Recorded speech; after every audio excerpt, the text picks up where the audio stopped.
السلام عليكم ورحمة الله وبركاته. waxaan rabaa inaan sameyno sidee buu qofku u xajiyaa khadwatan khadwa tallaabo tallaabo sidaad u xajin lahayd insha allahu tacaala. xajka saddex qaybood buu marka koowaad u qaybsamaa: xaj la yidhahdo tamatuc, iyo xaj la yidhahdo ifraad, iyo mid la yidhaahdo qiraan. yacni xaj iyo cumro wada jira, xaj keligii ah, iyo cumro in marka hore la sameeyo haddana xajka la guto. midkaa u dambeeyo oo ah in marka hore cumro la sameeyo haddana xajku ka dambeeyo oo tamatuc la yidhaahdo ayaan samaynaynaa insha allahu tacaala. waana midka ugu wanaagsan haddii alla idmo oo la sameeyo, maadaama dadku ay sidaa ay u xarmadaan baan rabnaa inaan isaga ku soconno.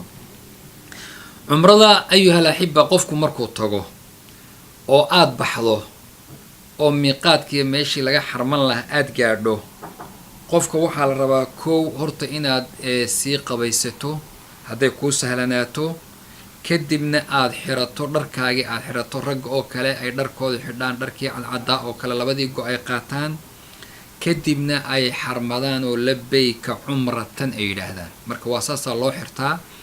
acmaasha xajka waa la muujiyaa xirashadeedu, sida salaada way ka duwan tahay. salaada usalli iyo fulaan laguma bilaabo, allahu akbar unbaa la yidhaahdaa.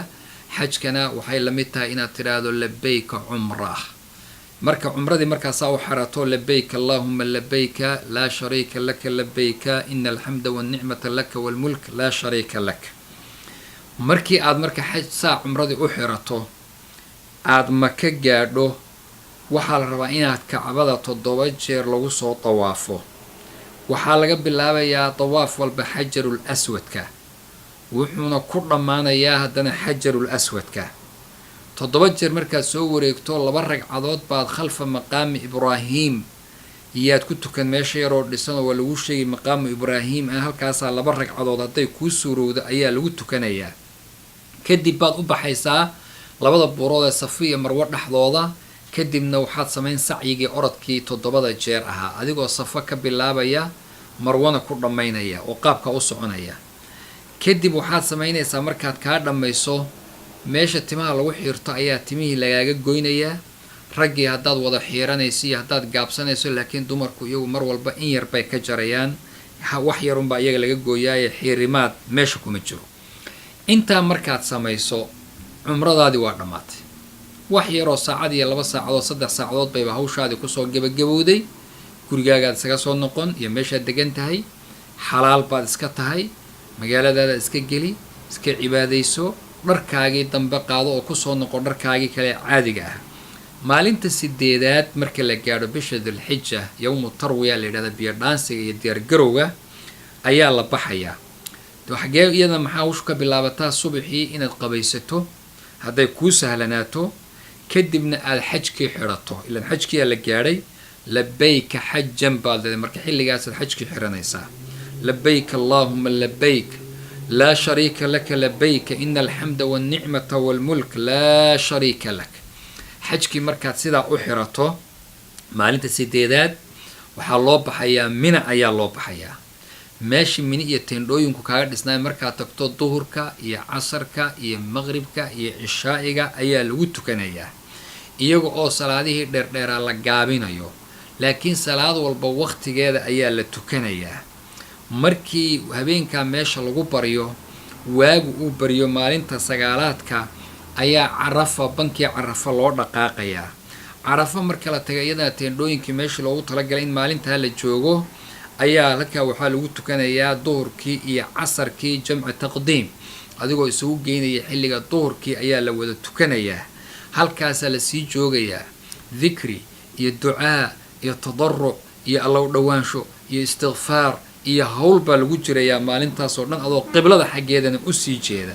qoraxdu markii ay dhacdo ayaa laga soo dhaqaajinayaa. marka bankii carafo musdelifa ayaa la soo aadayaa. musdelifo markii aad soo aado ayaa iyadana la joogayaa. salaadii cishaa'iga iyo maqribkii ayaa halkaa iyagana lagu tukanayaa. waa joogi, iska cibaadayso. qofkii tukan karaa baa tukanaya, qofkii cibaado kale ku jira waa meel maaragtay aada isaga hawl badan. kadib baa marka habeenkii waagu markuu kuu bariyo oo si fiican waagu u bariyo ayaa laga soo dhaqaaqayaa. dadka ducafada ah, dumarka iyo qofkii da-weyn iyo qofkii ee xanuunsan iyo qofkii, dadkaas iyagu habeennimo iska soo guurayn karaan oo ay si ay subaxiiba hawshoodii kale usii bilaabaan yay iska soo tegi karaan. laakiin dadka kale oo awoodda lihi inay joogaan baa la rabaa Musdalifa waagu ugu bariyo halka ay subaxii kasoo dhaqaajiyaan. subax markii waagu bariyo ayay soo aadayaan, kadib waxay usoo laabanayaan dhulkii Mine ee la deganaa. jamaraadkii baa lasoo aaday, jamratul caqaba ayaa la tuuranayaa, buurtii weyneyd ayaa subaxa la gabanayaa 7 qururax oo midba markaad mid ku tuurto haddana kii kale aad ku ridayso ayaa sidaa loo tuura, mid walbana Allahu akbar ayaad leedahay marka aad tuurayso. kadib baad wixii gowrac ahaa ood wadayna waa la qali, ilaan xoolaha jira, xoolihii baa lagaa gowrico xilligaasa iyagana la samaynayaa. kadib baa waxaa la samaynayaa xalqigii oo tintii iyagana la xiiranaya ama la gaabsanayaa. haweenku laakiin saan hore usoo shan iyagu xiirimaa, dumarku male, wax yarun bay ka goynayaan timahooda oo weliba culimadu ay ku fasireen qadra anmula, wax yaroo intaa farta aan la-eg, qaybtaas hore oo kale la-eg 2 sentimitir bay ku tilmaamaan, intaa in la-eg bay ka jarayaan.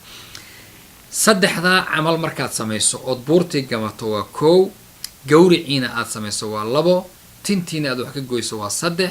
taxallul al-awwal wax la yidhahda baad xalaaloobaysaa.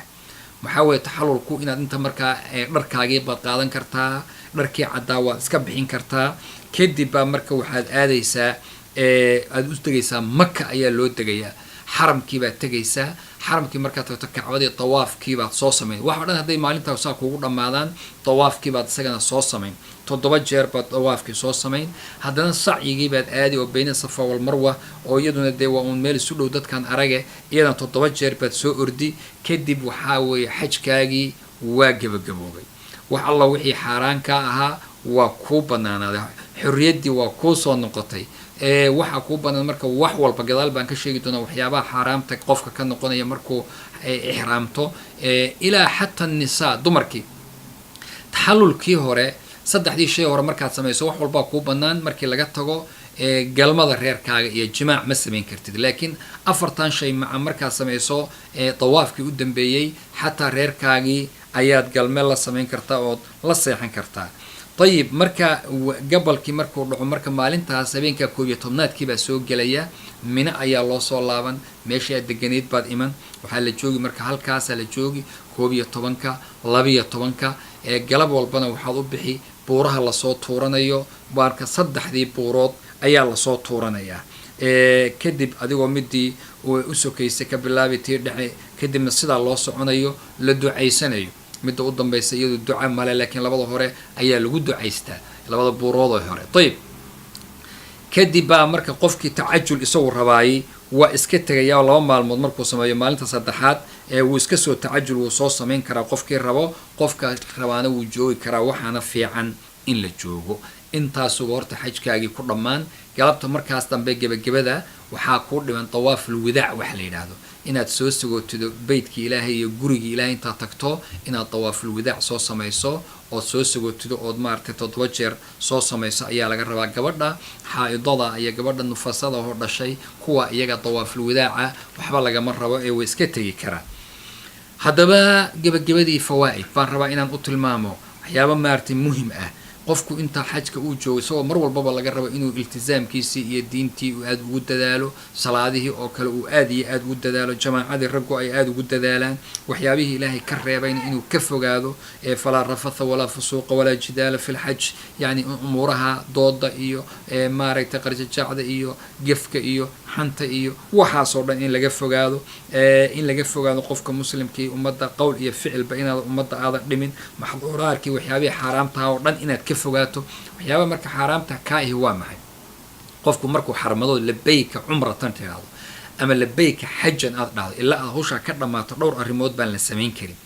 waxaa ka mid ah jirkaaga time lagama goyn karo, cidiyihii lama goyn karo, tiib iyo barafuun iyo waxyaabaha carfi lama marsan karo, jirkaaga iyo maradaadii iyo waxaaga oo dhan lama marin karo, sayd iyo ugaartii iyo lama dili karo, shahwa ahaan reerkaagii uma taaban kartid, xitaa lama shumin karo xilliga isagaa, jimaac iyo galmana iska badaa, guur lama samayn karo, waqtigaa wax ma guursan kartid, xitaa doonid ma samayn kartid oo gabadhi maaragtay lama dooni karo.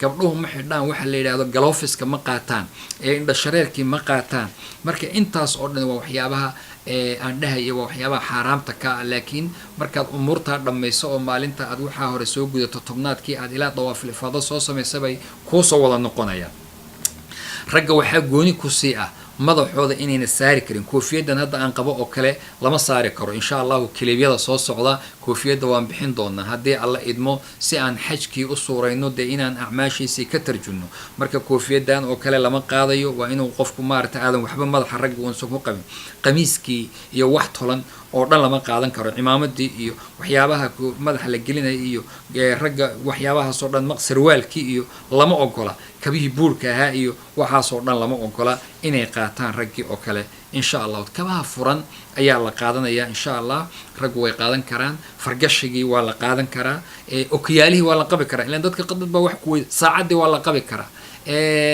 baarkii headphonekii iyo dhegaha lagu dhegaysan jiray waa la qabi karaa dad ba waxay ku weydiiyeen waxaasoo dhan soo wax soo tolan maaha oo xalqo ahoo maaragtay ma suuragalba waxaasoo kale wax dhibaata male nadaafad ahaan xilligaa intaad ku jirto eed weli aan barfuunkii iyo cadarkii kuu soo noqonin yaa wuxuu qofku wuxuu samayn karaa waxyaabihii aan qiibka lahayn iyo cadarada aan lahayn sida saabuunta aan carafta lahayn oo kale iyo kuwa qabayskoodu waa wax dhibaataa isagu ma laha intuu qofku uu joogo laba ragcadood oo maqaamu ibraahim baa isagana maaragtay lagu tukadaa maqaamu ibraahim ragcadaha lagu tukado midda horena suuratul waxaa lagu aqriyaa faatixa iyo suuratu qul yaa ayyuhal kaafiruun labada dambena faatixa iyo qur'aan ikhlaas ayaa lagu aqrinayaa insha allahu tacaala ayib tawaafkii allahuma salli calaa muxamed qofka sunnadu waxa weeyaan inaad xajarka dhagaxa aad istilaamto ood salaanto ood gacanta aad saarto ama aad shumido hadday kuu suuragelayso haddayna kuu suuragelayninna gacanta unbaa laga salaama waad arki doontaa dadku halkaasoo kale intii la istaago ayaa hal mar marka la xidhanaya gacanta yaa laga wada salaamaya insha allahu tacaala marka shardi maaha waxba inaad zaxmad tiro badan iyo dil iyo u samayso oo dumarku ay raggii dusha ka koraan oo iyagoo raba inay meeshaa soo shumiyaan waxaasoo dhan wax loo baahan yahay ma aha maalintaas sagaalaad ducada ayaa aad loogu daahaya insha allah rasuulku waa kiilaa khayru ducaa yowma carafa duca waxaa u fiican midda maalinta carafa wa khayru maa qultu ana wannabiyuuna min qabli waxa aan aniga iyo ambiyada iga horreysaba dhahaynina waxa weeye laa ilaaha ila allahu waxdahu laa shariika lah lahu lmulku walahu alxamdu wahuwa calaa kulli shayin qadiir ilaahay subxaanahu watacaala dembigeena iyo kii waalidkeenba ha dhaafo xajkana allah inaga aqbalo insha allahu maalmo kadib baan bixi doonaa haddii alla idmo ilaahay subxaanahu watacaala inta tagtayna allah uga aqbalo oo xaj mabruura oo cumro mutaqabala uga dhigo inta aan weli teginna ilaahay subxaanahu watacaala usoo ufududeeyo wajazaakum allahu khayr wbaaraka allahu fiikum asalaamu calaykum waraxmat ullahi wabarakaatu